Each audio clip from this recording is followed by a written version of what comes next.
दिल्ली में आज संसद से लेकर सड़क तक हंगामा देखने को मिला। सीजेपी का प्रोटेस्ट पूरे दिन चलता रहा और उसको लेकर अपडेट हम आप तक पहुंचा रहे हैं। डिजिटल टीम लगातार ग्राउंड जीरो से लेकर न्यूज रूम तक आप तक हर चर्चा और हर अपडेट पहुंचा रही है। इस वक्त खबर ये आ रही है कि सीजेपी का जो प्रोटेस्ट चला, जो आंदोलनकारी हैं, संसद की तरफ उन्होंने कूच करने की कोशिश की। पुलिस ने हल्का बल से लेकर आंसू गैस का इस्तेमाल किया, लेकिन अब ये जानकारी मिल रही है कि बातचीत का दौर, जिसके लिए ये पूरा लंबा संघर्ष किया जा रहा था, वो बातचीत का दौर अब शुरू हो चुका है। वेद, क्या तमाम जानकारी इसको लेकर?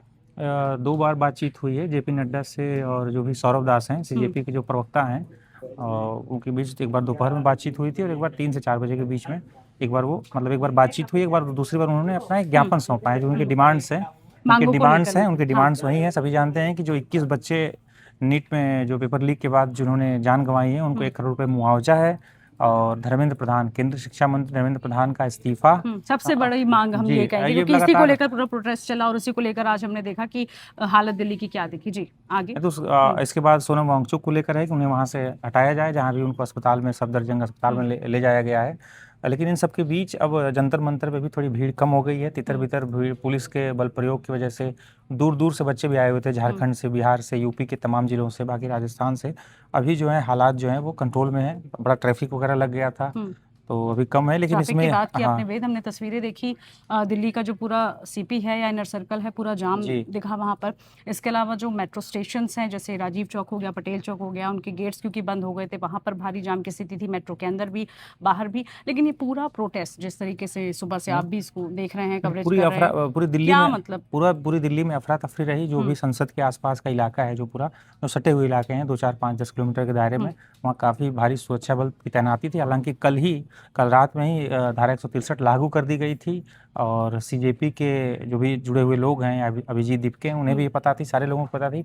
उसके बाद भी ये प्रदर्शन हुआ, और भारी संख्या में लोग जो आके दिल्ली के दूसरों या दिल्ली एनसीआर के दूसरे इलाकों से वो सुबह में या आधी रात में, या मतलब वो 3-4 बजे के आसपास सुबह में वो पहुंचे वहाँ पे।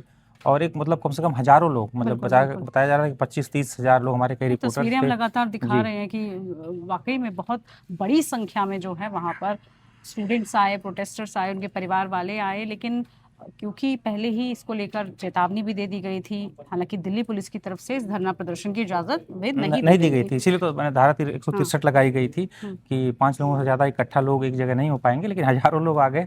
और दूसरी चीज ये है कि इस दौरान ना कई छात्रों को भी ऐसी खबरें आ रही हैं कि चोटें आई हैं, और कई जो हैं पुलिस वाले, और कई जो है यूट्यूब की गाइडलाइन से तो हम वो सब तस्वीरें तो नहीं दिखा पाएंगे, लेकिन हमारे पास जो फुटेज आई है उसमें यकीनन कई स्टूडेंट्स को बहुत ज्यादा बुरी तरीके से वो घायल दिखे, सर फूटा हुआ है, माथा फूटा हुआ, लहूलुहान वो दिखे, कई तरह की तस्वीरें आई हैं। कई जगह तो ये भी आया है कि पत्थर भी चलाए गए पुलिस पे, और जो अर्धसैनिक बल हैं उनके ऊपर पत्थर भी चलाए गए। और एक तो वीडियो ऐसा भी वायरल हो रहा है जिसमें एक पुलिस वाले को लोग जो हैं वो पीट रहे हैं।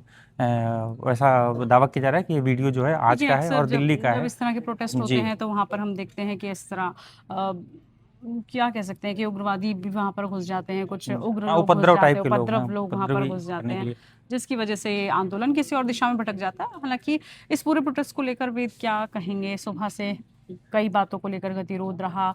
आपस में हमने देखा कि सुबह पहले लोगों को समझ नहीं आ रहा था कहाँ जाना है। एक तरफ संसद का मॉनसून सत्र, वहां पर पुलिस बड़ी अलर्ट थी कि भाई सारे जो नेता हैं वो जैसे ही वॉकआउट किया बाहर आए, वहां पर कुछ ना हो। तो मतलब सुबह से हम देख रहे थे कि काफी गहमा गहमी का माहौल था। नहीं, इसी बैठक का नतीजा है कि एक जेपी नड्डा जो है, अब ऐसे दावे किए जा रहे हैं कि रात के 2 या 3 बजे ही जो सीजेपी के प्रमुख हैं, मतलब सीजेपी के जो प्रमुख हैं, जो फाउंडर हैं, अभिजीत दीपके, उनके तक मैसेज पहुंचा दिया गया था कि अब सरकार बातचीत करने के लिए तैयार है। लेकिन उसमें पता नहीं क्या हुआ, फिर दोपहर में जाके बातचीत हुई, फिर दोबारा जेपी नड्डा से बातचीत हुई। लेकिन इसी बीच ये भी ऐसी भी रिपोर्ट्स आई हैं कि गृह मंत्री अमित शाह और धर्मेंद्र प्रधान, जो कि शिक्षा मंत्री हैं, उनके बीच बातचीत हुई, और करीब 2 से 3 घंटों के बैठक हुई है, और दोनों के बीच कई मुद्दों पर बातचीत हुई। लेकिन इस बातचीत में क्या हुआ है, मेरा सवाल है यहाँ पर कि आपको नहीं लगता कि बातचीत में बहुत देर लग गई, या बातचीत शायद इससे पहले हो सकती थी?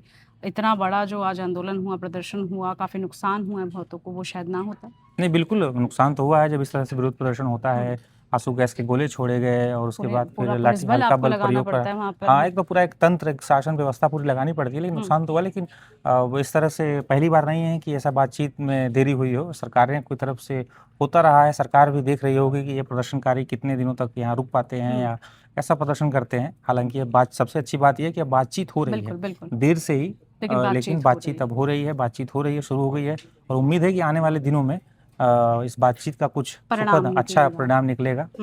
और ये उम्मीद हम भी कर रहे हैं, और पूरे दिन का जो फॉलोअप था वो आप तक पहुंचाया भी, और इसको लेकर क्या अपडेट रहेगी, बातचीत के बाद अगली रणनीति सीजीपी की तरफ से क्या रहती है, वो भी आपको जरूर बताएंगे। जेपी नड्डा जी से मीटिंग हुई है, कितने राउंड की मीटिंग हुई, डिसाइड हुआ? देखिए, 2 बार हम लोग जेपी नड्डा जी से मिले। हम लोग 12 बजे यहाँ पे आए थे एंड हम लोग की मीटिंग करीब 2:15 2:30 बजे हुई। एंड मीटिंग में हम लोगों ने यही बोला कि हमारे 3 डिमांड्स हैं। पहले कि सोनम वांगचुक जी को तुरंत रिलीज किया जाए, एंड जब तक वो फॉर्मेलिटीज पूरी होती है उसमें उनको एक वीडियो बनाने का अलाउ किया जाए। वो वीडियो में यही हो कि वो अपील करे शांति बनाए रखने के लिए, लेकिन वो अभी तक हुआ नहीं है। नंबर 2, हमारा ये भी डिमांड है कि धर्मेंद्र प्रधान जी का रेजिग्नेशन तो अब आना ही पड़ेगा। या तो उनको बर्खास्त करे कैबिनेट से, या तो वो खुद रिजाइन करे। प्रोटेस्ट तब तक चालू रहेगा जब तक उनका रेजिग्नेशन नहीं आ जाता। और तीसरा, जो नीट के फैमिलीज है, जो बच्चे मर गए हैं 20 से ज्यादा, उन फैमिलीज को 1 करोड़ का मुआवजा मिले। ये डिमांड्स को लेके हम जेपी नड्डा जी के पास गए।